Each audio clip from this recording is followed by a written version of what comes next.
Bienvenue dans cette vidéo. Donc, nous allons étudier les branches infinies de cette fonction. Donc, c'est une fonction irrationnelle. Et avant tout, il faut d'abord chercher le domaine de définition. Donc, la condition d'existence pour une fonction irrationnelle, il faut et il suffit que ce qui est sous radical soit supérieur ou égal à 0. Donc, tout d'abord, d de f, c'est égal à, c'est l'ensemble des x appartenant à R, tel que on prend ce qui est sous radical, donc x carré plus x soit supérieur ou égal à 0.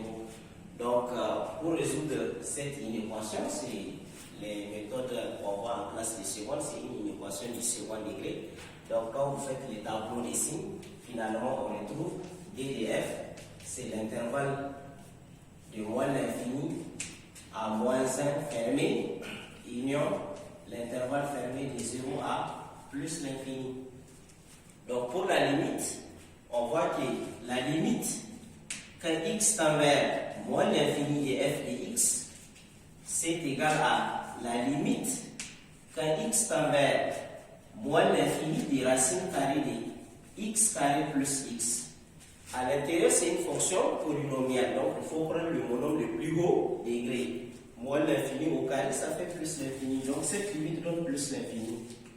Comme la limite à infini, on a dit infini, alors possibilité d'avoir une asymptote oblique.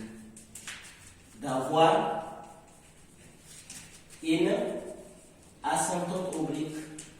Ou bien possibilité d'une branche parabolique à l'infini. Maintenant, pour la suite, pour déterminer cette branche, il faut calculer la limite de f de x sur x.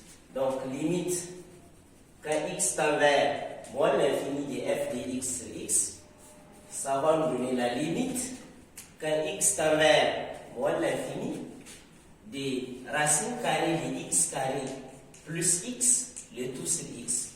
Mais on voit bien que cette limite donne une forme indéterminée, infini sur infini. Alors pour lever l'indétermination, il va falloir mettre un x en facteur. Donc si on prend racine carrée de x carré plus x, ça c'est la même chose que racine carrée de x carré que je peux mettre en facteur sous radical. Donc facteur de 1 plus 1 sur x. Et ça donne valeur absolue, puisque racine carrée de x carré, ça donne valeur absolue de x. Racine carrée de 1 plus 1 sur x. Maintenant, tout dépend. On sait que racine carrée de x carré, ça fait valeur absolue de x, qui est égal à x au voisinage de plus l'infini. Et c'est égal à moins x au voisinage de moins l'infini. Donc, notre limite, comme c'est au voisinage de moins l'infini, c'est la limite quand x tend vers moins l'infini. La valeur absolue de x là va donner moins x. De moins x, racine carrée de 1 plus 1 sur x, le tout divisé par x.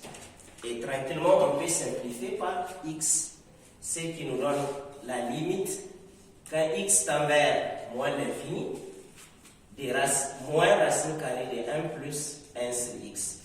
Et là, on a r réel sur l'infini qui tend vers 0, donc ça va rester finalement moins 1. Donc, comme la limite de f de x sur x, on a eu r réel qui est égal à moins 1, donc on va noter a est égal à moins 1. Maintenant, il faut calculer la limite de f de x moins ax.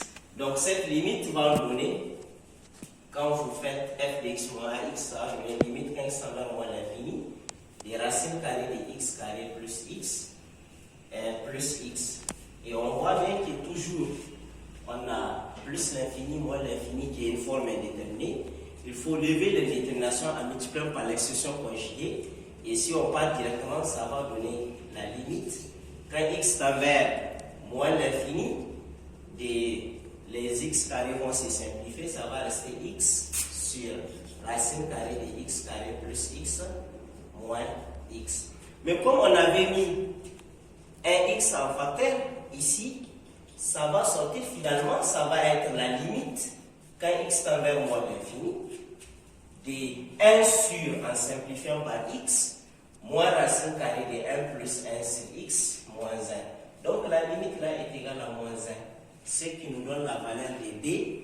Donc on a eu a qui est égal à moins 1 et B qui est égal à moins 1 demi.